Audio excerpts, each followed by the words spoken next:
When I collapsed, my parents begged me to keep quiet. But when the toxicology report came back, the doctor's face turned white.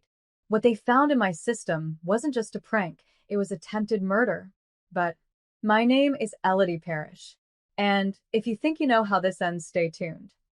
What do you call family when the safest room becomes the one with the exit? The pill bottle was the same shade of harmless, soft blue, friendly font. Same cap, same rattle, except the rhythm inside was wrong. Like a metronome nudged half a beat off. They wheeled me under fluorescent skies. I counted ceiling tiles the way kids count shooting stars, wishing for breath, wishing for time. Mom squeezed my hand. Dad watched the hallway, not my eyes. My brother stood too far away, like guilt had a tape measure. The doctor didn't say much at first. Clipboard. Pen. A glance at the lab tech. Then another. A whisper that wasn't meant to carry did. Substituted compounds. Dosage that could stall a heart if it wanted to. If someone wanted it to. I heard accidental mix-up. The way you hear thunder on a sunny day. It doesn't belong, and yet it's there. Mom's voice went fragile. Please, Elodie, don't make this a scene. Dad's jaw carved a straight line. Think about your brother's future. My future was a blip on a monitor. Beep, beep, beep. Promises rose around my bed like steam.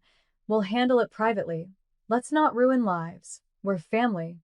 Family shouldn't taste like metal. The doctor returned with the printout. Her hands didn't shake, but the paper did. She met my eyes as if opening a door only I was meant to walk through.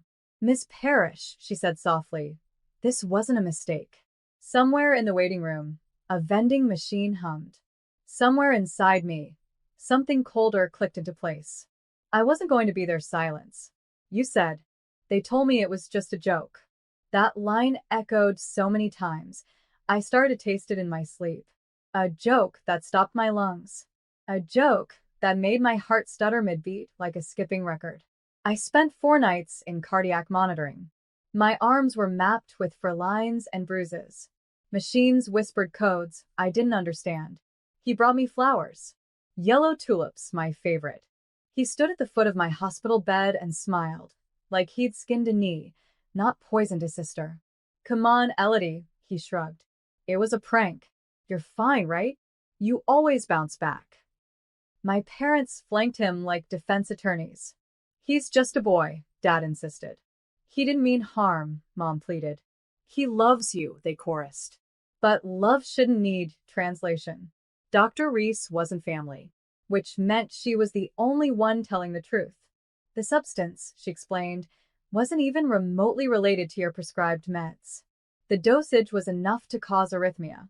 If you hadn't collapsed near someone trained in CPR. Her pause said the rest. I asked her to print everything. She did 19 pages of betrayal written in chemical names and blood markers. I read every line like it was a confession. And then the computer typed in a few keywords. There it was. A search for substitutes for beta blockers. Another for how much is too much. He hadn't just switched bottles. He'd studied the dosage, planned it, timed it. The night before my scholarship interview, the one that would have taken me 3 states away from them. He didn't want a sister. He wanted a puppet with a pulse. And the worst part? They all knew. I didn't confront him. I observed. Because sometimes silence is sharper than accusation. And I needed more than outrage. I needed proof, the kind that survives courtroom scrutiny, not just hospital whispers.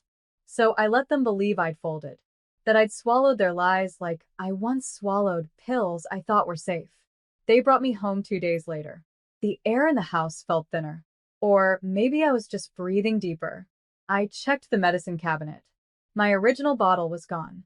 Replaced neatly with a fresh one. Correct label, wrong timing. Too neat. That night, I watched my brother. He laughed with our parents over takeout. Watched a comedy even. But I noticed the way he hovered near my water glass. I started setting up cameras the next morning. Cheap ones hidden behind books and tissue boxes. One in the kitchen.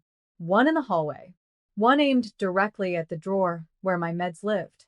It didn't take long. 2 nights later, I reviewed the footage at 3 a.m. There he was, opening the drawer, swapping the bottles again, wearing gloves. He even wiped the handles when he left. I didn't cry. I didn't scream. I copied the footage to a flash drive, labeled it July birthdays, and hid it in my sock drawer. Then I made a second copy. That one I uploaded to a cloud folder only I could access. I started collecting everything.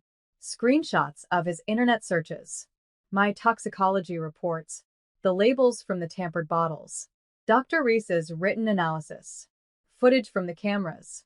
I built a case, one document, one timestamp at a time. Because this wasn't just attempted murder.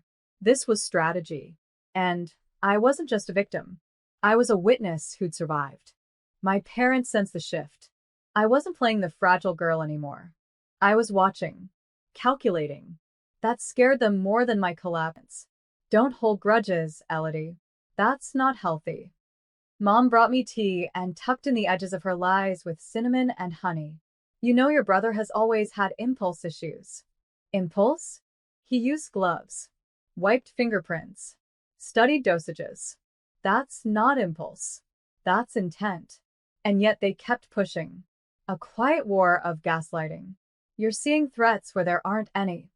You're still recovering. Maybe it's the medication messing with your thoughts. Don't throw the family into chaos over one mistake. One mistake that could have stopped my heart. One mistake that came with premeditation. I said nothing. Instead, I called Dr. Reese again. Are you willing to testify? I asked. She hesitated. You're sure you want to take this public? I stared at my reflection in the microwave's glossy surface, the ghost version of me they preferred. I don't want revenge, I said. I want a record. I want the truth to exist somewhere that can't be erased. She agreed. I began writing everything down. The story, the symptoms, the hospital codes. Each day I remembered something new, a glance, a whisper, a skipped heartbeat at the wrong time. I filled an entire notebook. Then one morning, the drawer was open. My flash drive was gone. The July birthdays one. I checked the sock drawer 3 times. Then I checked the upload log. The cloud copy was still there. Safe. But now I knew. They were onto me. Someone had searched my room. And in doing so, they confirmed everything I feared. They weren't protecting him anymore. They were covering for all of them. They underestimated me. That's what happens when you've spent your life being the fragile one. The girl with the heart condition. The girl who needed rest, not resistance. But I had already backed up the backup. And now I had leverage. I visited Dr. Reese in person, handed her a printed copy of the footage and the medical reports, told her about the missing flash drive. Her eyes hardened. Elodie, she said, this is beyond a joke. This is criminal behavior and obstruction. We sat in her office, door locked, blinds drawn. She told me about a patient advocacy lawyer she knew, discreet, sharp, former prosecutor. I'll call him, she said. Meanwhile, at home, the tension dripped like a leaky faucet. No one said the word poison. But they all started acting like I was the threat. Dinner was quieter. My brother avoided my eyes. Mom cleaned obsessively, cupboards, drawers, even the walls. Dad double-locked the garage. One morning, my prescription was gone completely. Not swapped. Not replaced. Gone. They wanted me dependent. They wanted me scared. Instead, I called the lawyer. His name was Wes Holloway. Voice like gravel and ice. When I sent him the documents, there was a long pause on the line. Then, you know this is enough to press charges, right? I do. Do you want to? That's when I hesitated. Not because I doubted myself, but because pressing charges would mean opening the gates on everything. The family name, the facade, the illusion of loyalty. But they'd already made their choice. When they erased my meds, they drew the line in red. I crossed it. Yes, I said. Let's begin. And somewhere in the house, behind closed doors, I swear I heard a drawer slam shut. Like someone realizing the leash was finally off. The first hearing was quiet.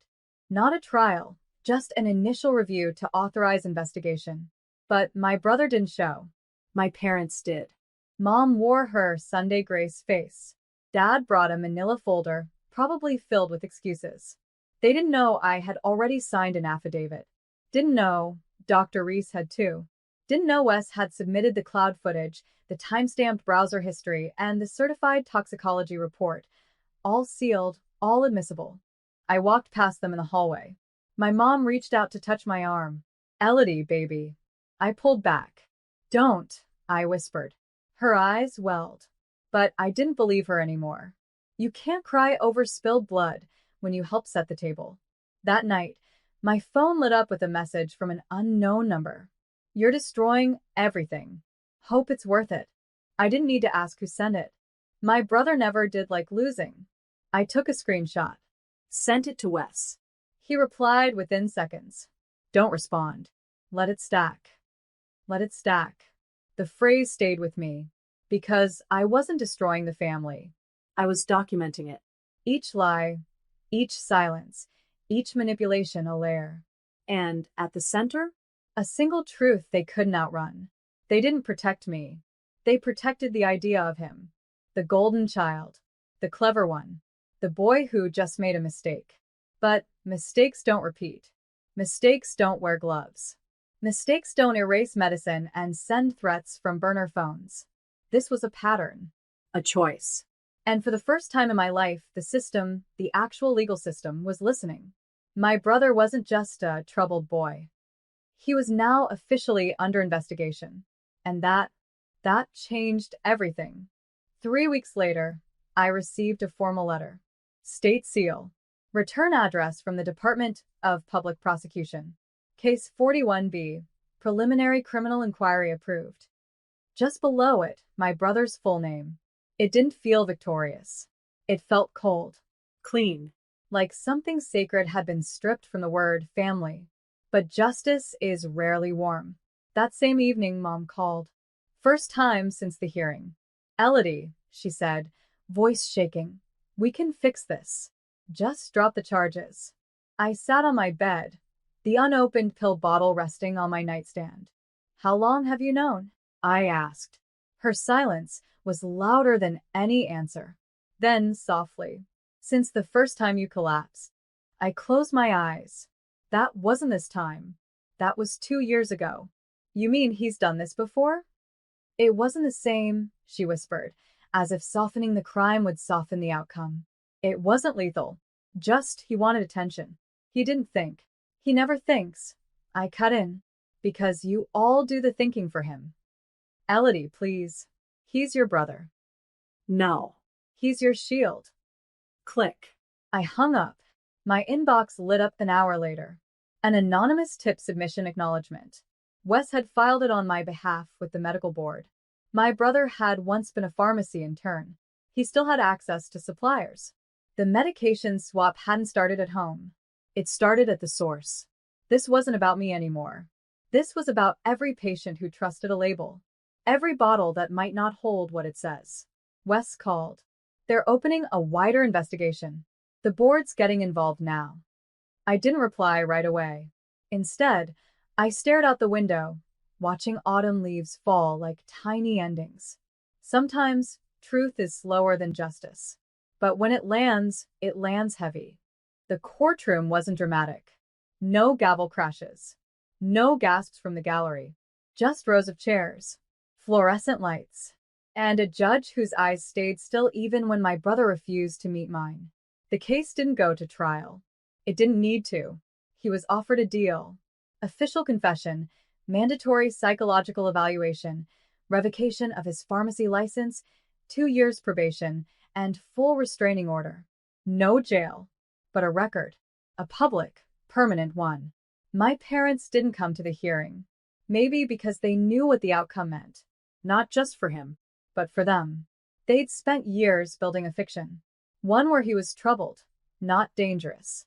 One where I was dramatic, not dying. That fiction cracked now, filed between court transcripts and signed depositions. Wes handed me the final papers outside. You did it, he said. I shook my head. No. I just stopped letting them edit the truth. He smiled, then walked away. The leaves had changed fully by then. The trees looked like fire without the burn. And I was standing in it, alive, unshaking, free. I moved out of state the next week. Started a small job with a nonprofit that helps medical abuse victims tell their stories.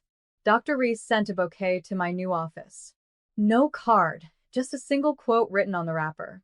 What survives is not silence, but the one who breaks it.